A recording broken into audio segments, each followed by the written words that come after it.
Ce qui a fait que vraiment je suis devenu passionné par l'horlogerie, c'est vraiment ce que j'ai appris durant mon apprentissage. Et j'ai vraiment découvert un métier qui était exceptionnel parce que tu pouvais faire plusieurs étapes en fait. Donc pour moi aujourd'hui c'est hyper important de pouvoir arriver chez moi ici à l'atelier et me dire que je vais faire tout ce que j'ai réellement appris et tout ce que j'ai aimé. Et ce que j'ai aimé, c'était la tradition horlogère, c'était toutes ces décorations, c'était la précision, le fait de pouvoir faire ta montre de A à Z, toute la concentration qu'il y a par exemple pour un seul composant, il y en a 250 dans certaines montres, donc c'est tout ce temps qu'on passe pour finir une montre.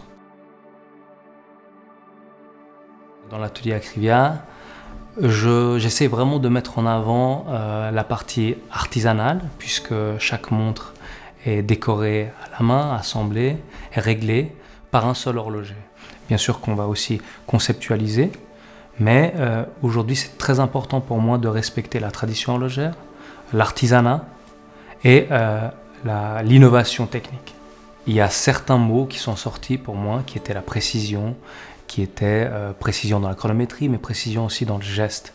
Et c'est pour cela que j'ai choisi de mettre akrivia, qui veut dire précision en grec, qui représente, je trouve bien, ce que je voulais faire.